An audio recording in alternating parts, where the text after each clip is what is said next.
Hi students and welcome to ENC 2300. I am your professor, Danielle Reitz, and I'll be working with you online this semester.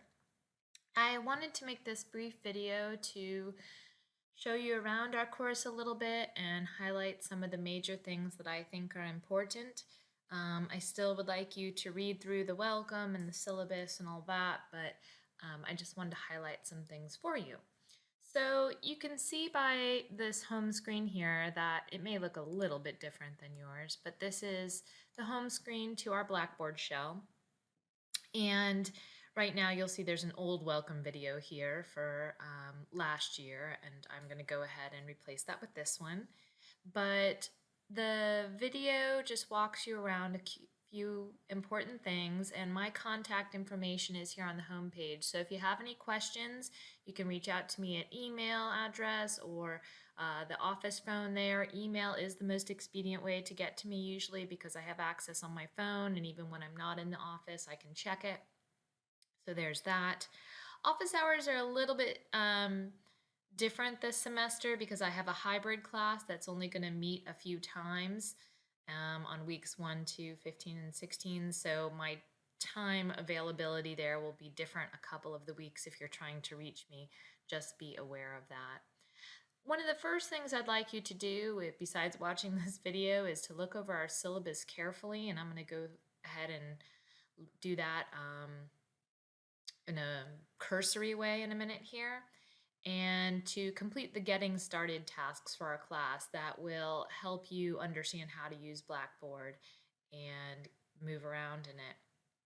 So the syllabus is the most important document for our semester. It has all the information that you should need in it as far as policies, procedures, contact information, all that good stuff.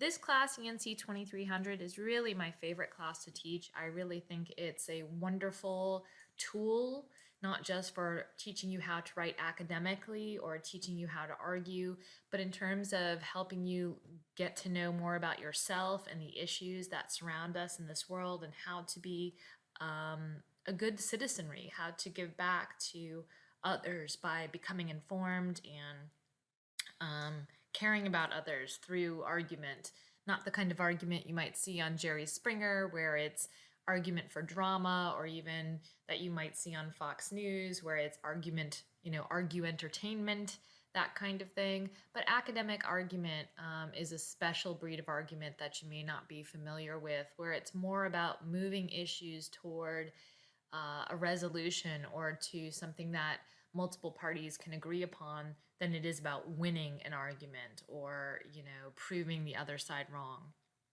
So we'll get into that more in our readings and some of our resources this semester.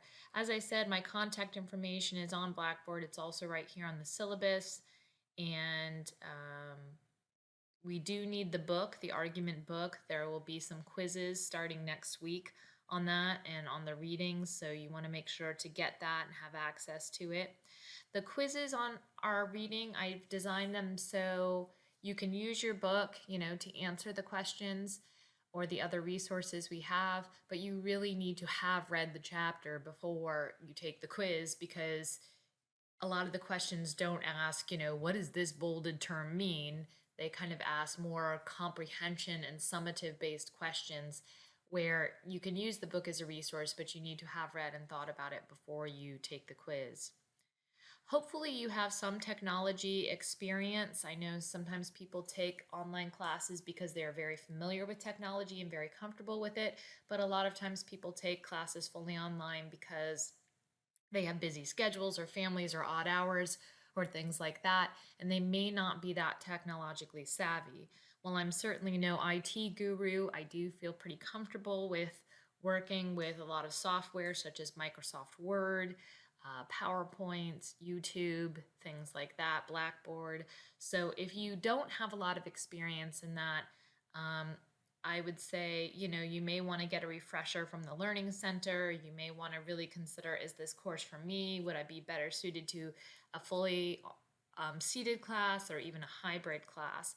Because this may be not surprising to you, but that research shows that students in online classes have the highest rate of dropping out or failing. And part of that may not be due to technology. Part of that may be due to a hard, time having self-discipline when someone is not looking for you to be seated in the audience and being accountable, or someone is not there reminding you at every class what to do.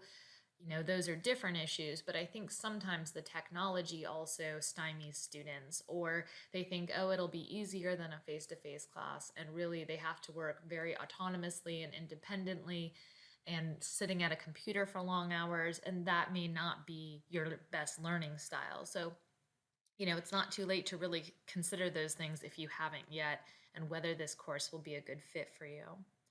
The course objectives, I encourage you to look over on your own, as well as the outcomes. These are things that we hope you will learn throughout this course and leave with. So writing coherent, persuasive essays, one of which will be a research paper. So although this is a class in argument, it's a class in writing first. So writing argument, not just arguing. And you'll see that we have, an essay, while we get along here, where we have some essays that are not just designed to argue, but are designed to study other people's arguments. So assignment 1, a rhetorical analysis, is where you will look at someone else's argument and you will argue about whether or not you thought they argued well or how they argued. And assignment 2 and 3 go together. These are on the same topic. Assignment 2 is where you choose a topic, you compose a research question, you find sources on it, and compose an annotated bibliography. So there's no essay per se with that one. But then assignment 3 is on the same topic where you just researched. It's just now you are writing about it. And then there is an oral presentation where you argue. So you're arguing in writing, you're arguing orally. And that takes a little bit of a can-do effort here in an online class, because there's some technology, again, involved in turning something that is usually face-to-face into a digital text. There are quizzes, frequent quizzes on our readings and on some of the PowerPoints, and there are frequent discussion posts as well. So I'll back up from there. Academic integrity deals with plagiarism, mainly because we do have quizzes, but there's, I don't think it's easy to cheat on the quizzes, or if it is, I feel like, that's really something that you need to address within yourself. But we will talk about avoiding plagiarism quite a bit, especially in an online environment. That can be a problem. So one of the tenets I have here in academic integrity is that major assignments, both rough and final drafts, will not be accepted if they do not contain in-text citations and a works cited page. So, there might be errors on them. That's not what I'm talking about. But sometimes students submit things without any in-text citations to me. And that technically is plagiarism, whether they intended to or not. So we have to make sure this is a second level English class. There's no reason we should not have both those things in our papers.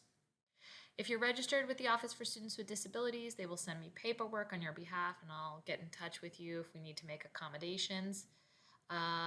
Privacy policy, FERPA, this just basically says that your grades and your progress in this class is your private information. So if you want to know something about your grades, they will be calculated in real time in the grade book. So anytime you go into the My Grades folder, there should be a final column that says something like weighted total. And that is your current grade in our class. So as you're trying to figure out what do I need to get on the next assignment to get that A, or whatever the case may be, that's where you want to look. And if you have questions about your grades, it's best to email me through Blackboard Messenger, because that is privacy protected. I'm tech somewhat savvy, but I'm going to say it's behind some kind of firewall, and I don't know if that's the right language to use. But anyway, the Blackboard Messenger emails are protected, and so I can talk to you about your grade through that. Whereas if you email me a question about your grade through Lake Hawk email or just regular email, I will have to say, well, go see Blackboard Messenger. I responded to you there, because I can't respond legally via email about students' grades.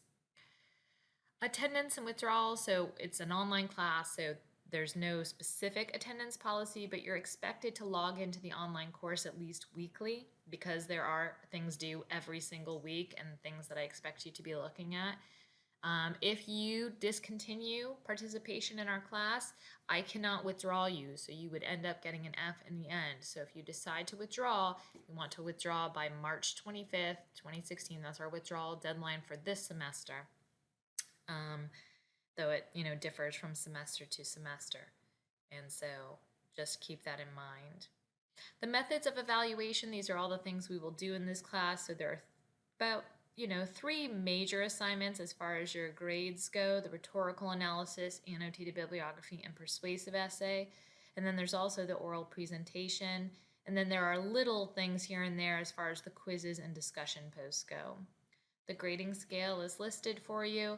And this is our course content. This is the week that it starts. So we start our classes on January 6th. So this is what is due by the following week. And for our class, I have the consistent deadline of Monday at 9 a.m. is when things are due. I think for week 3, the college is closed on a Monday. So I had it due, things should be due on Tuesday. This says Monday 1/19, but I think that's actually a Tuesday. If I look at my calendar here, I might have messed that up. It is. So that should say Tuesday, week 3 at 1/19. So just keep that in mind. You don't have to have it in on Monday because we're closed. But that's our consistent deadline, and what's due are the items for that week. And this layout is mirrored in our class. If you go to the course content menu item here on the left and click on that, it is mirrored in the folders. So you can see all the weeks there, and I know different instructors lay things out differently, but I just keep everything there where you can see it. The folders don't disappear as you finish them. I don't know if that makes you feel a sense of, I'm getting things done or not. But I think sometimes because our class builds on all these ideas, you might want to go back. So I don't want to make the folders disappear. And then if you click on the week, you can see the actual tasks themselves. So I recommend, printing out the syllabus and having that around. Oops. And then it's just nice to have that hard copy of when things are due, but then you can go in and also kind of say, oh, okay, this is where I need to do these things. Discussions are both embedded in the weeks and have their own menu icons. So if you have a discussion due that week, you can find it there and click on it to get to the discussion. Or you can just go to the discussion page and find the discussion there. It's one way to do it also. Syllabus and policies are both on the home page and on this page. Announcements are here. I frequently make announcements. I try on Monday mornings after I kind of log in, or Monday noontime if it's not morning, to say, hi folks, I received your work from last week. This is when I hope to have it back to you and graded. Here's what's due this week. Reach out if you need help. So I try to do those weekly announcements just to kind of say, hey, I'm still here. We're not all adrift in the cloud or whatever technology we're using, and just as another way of reminding you what's due when.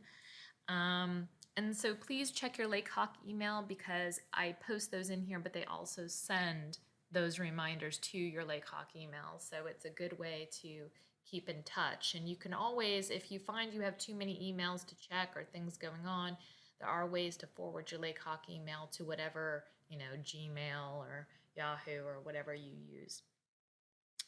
Like I said, Blackboard messages are good. They're a way to connect with me. So create message, it's a little bit different how you do it.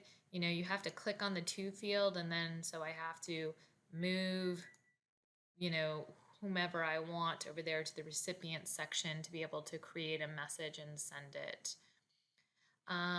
Tools, these, I don't think yours look like mine look, but those aren't things that you should really need in our class. Lake Hawk Mail, there is a link to that. So if you want to go check that. The My Grades, I don't have grades obviously because I'm the instructor, but this is where you'll find as assignments start coming back the feedback from me.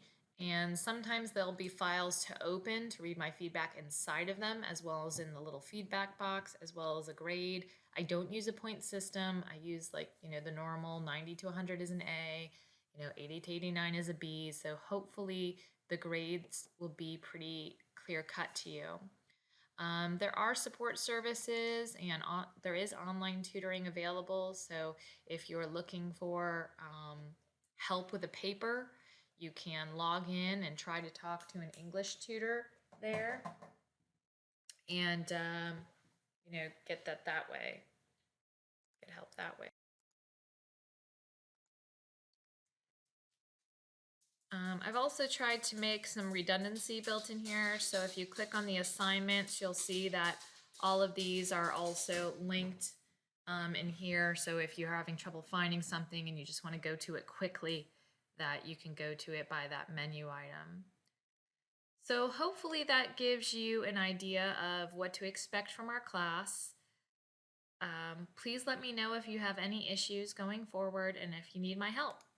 All right, I look forward to our semester. Thank you, students.